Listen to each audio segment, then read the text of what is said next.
Hey, how's it going, everybody? Tall Tesla guy here. So I want to first of all thank everybody for tuning in for so long. We've been doing this for I've been doing this for almost 2 years now. Honestly, I did take a pretty big chunk of time out of there as a break, about 2 or 3 months. I had a bunch of stuff going on in my life. I'm happy to jump back in here. I really appreciate everybody sort of hanging in there and kind of tuning back in. So I really appreciate that. And today we're going to talk about something super cool. We're going to talk about 5 things that are different between the 2020 Tesla Model Y and the 2022. So sit back, relax. You guys are watching the Tall Tesla Guy.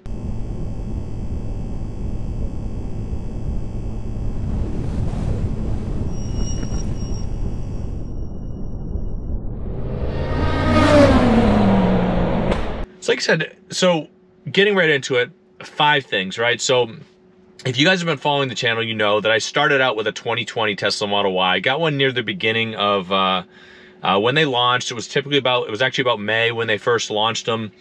I ordered it pretty close to July, so not very beginning, but near the beginning, and I got mine in September.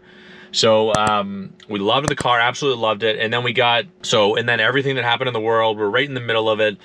Realized we didn't need both cars. So the resale market was crazy, as you guys probably know, for used cars, and certainly Teslas, no exception at all.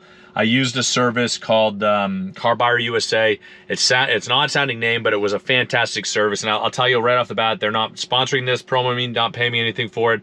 I'll just tell you that I used it. A friend of mine used it. In fact, my father even used it. So it was a service that worked out great for me. But anyway, they offered me more than I had originally paid for the car. So took advantage of it and immediately ordered another car. So that day, jumped online, ordered it again. I had a video in there talking about the ordering process about a month ago now anyway, but certainly check that out. As seamless as always. And then I waited. It took me, let's see, it was July 30th, call it, August 1st that I ordered it. I didn't get it till February. So that's 7 months before I got it. My life was working perfectly to not need it till that point, so it was fine with me. But if you couldn't wait, then I could totally understand not wanting to. But since we got it though, there's a lot of stuff that's changed, and I wanted to highlight 5 things in particular. Everything from the design to changes on the inside, outside, and then a couple of different things that we have here. So I'm gonna start out with interior design. You guys have seen videos, people talk about the wood trim on the sides. As far as I know, that's only Model 3s, and even then it's only coming from a certain place. Mine does not have wood trim on the sides. I'll show you what I have. You can kind of see here, this is the standard look. This looks exactly the same as it did before. My Model Y originally came with the button stickers, which is great. So that hasn't changed at all. That looks the same. However, the interior design is different. So you see here, there's no longer a window here to shut this off. This is the wireless chargers. I will say that it's not perfect with my model. Shoot, I have an iPhone XS 13 Max, whatever, the big one. It fits here fine, but it doesn't always connect to the charge, which is actually kind of annoying. It's probably my fault with the case, but it's a little more annoying than it used to be. So that's different. And then also this door, obviously the door here is different than it was. It used to be something that opened up. It doesn't anymore, at least it slides now. So that part of it's different. So that's one thing. A couple of design changes on the inside. Now, if you didn't have it before, if you're not coming from a place of knowing what the car has on the inside, to the untrained eye, essentially, it looks the same. I'm not gonna lie to you. I mean, it's basically similar design of everything, steering wheel, all that kind of stuff. It's just a couple of subtle things. Now, number 2 is definitely gonna be something. It's on the exterior of the car, is auto tinting window or auto tinting side mirrors. It's hard to really see in there. You can't even really tell, but there you can see around the edge of it. There's like a line that goes through there. So these are auto tinting or auto dimming side mirrors. Somebody gets behind you with their high beams on, it dims it for you, which is super nice. That's what you used to get with the rear view mirror. It's nice that it has it on the side mirror. I wish they had done that in the beginning. I love the fact that it has it now, so I'm definitely gonna say that that's a fantastic part of it. Now, there's another part of the car that it's sort of an interior design change, and it's the setup of the infotainment system. right? So there's some things that you can do to it. You can just change things around. You can move these things around a little bit. You know, change the icons that are there, put different things in there, move them into the spots, and then sort of the design setup of everything. You'll notice here, everything shows up on the left-hand side as opposed to the bottom like it used to, which is kind of nice. And then they just kind of reorganized it a little bit.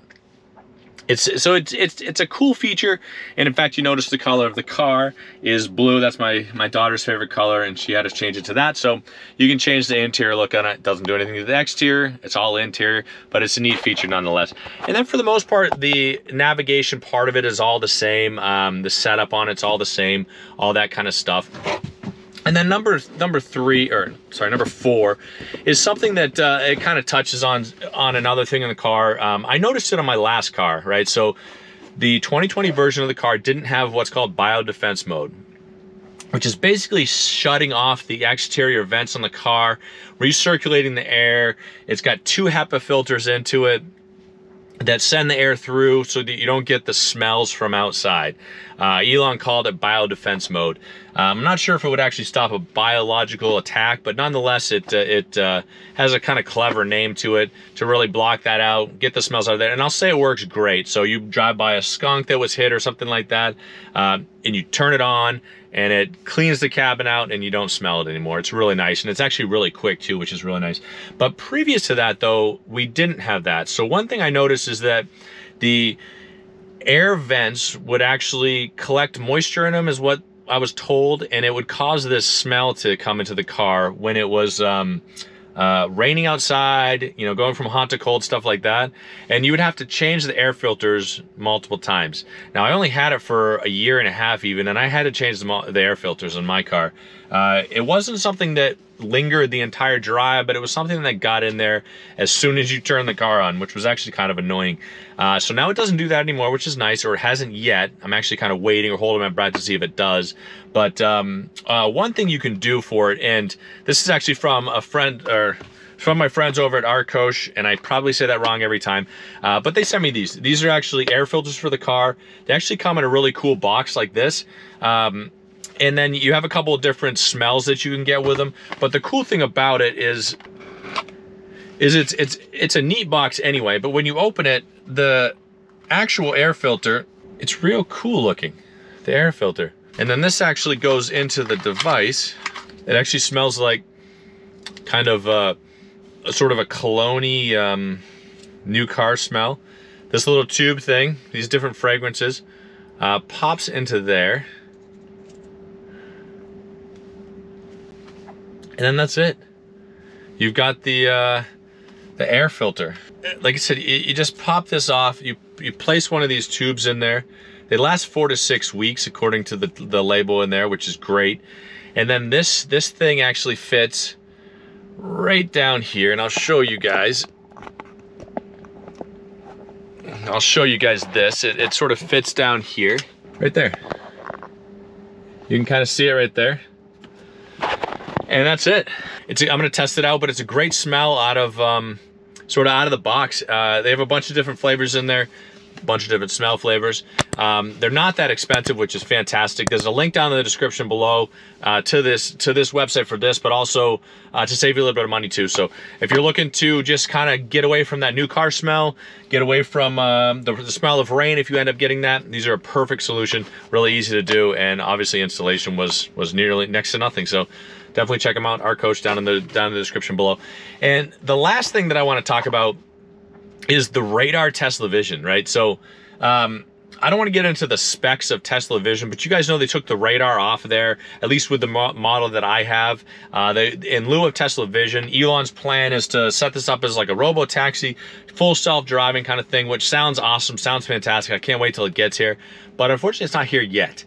One thing I'll notice though is that, and this could have nothing to do with Tesla Vision or the radar, but I never experienced the phantom braking previously. And if you're not familiar with that, it's when you're in the autopilot mode on the highway and the car confuses, you know, rays of light, reflections off other vehicles for something directly in front of you and slams on the brakes.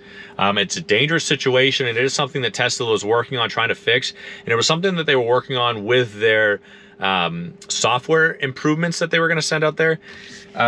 It doesn't seem like it got any better. In fact, I've had phantom braking happen when I was just in cruise control, which is uncomfortable. It's uncomfortable for the passengers. And then also when I was in autopilot too. So I'm hoping that that kind of goes away. But the Tesla Vision, if it leads to better full self-driving down the road, then I'm all for it. But nonetheless, so that was just a quick run of 5 things that I noticed. There's gonna be plenty more. For the most part, the car interior is pretty much the same as it was before. The frunk, the trunk, the sub trunks in the back, that kind of thing. Everything that it comes with. Mine came with a charger, a wall charger. It runs on a 110. I had a 1450 NEMA plug from before. I ran a 240 in my garage again, just like I did in the past. So that hasn't changed at all. But for the most part, it's still the best car, the most fun driving experience I've ever had in any vehicle. And I would buy it again. In fact, I did. So I hope you guys enjoyed watching. I can't thank you enough for hanging in there, for staying on the line for so long. I apologize for the delay. I'll let you know, or I'll tell you right off the bat, the videos are gonna come more frequently moving forward. I plan on getting back into the rhythm. I just had a bunch of stuff in my life happen that I had to take care of. So I hope you guys are having a fantastic day. I hope you guys are staying safe out there. This one's from Mom. Talk to you guys later.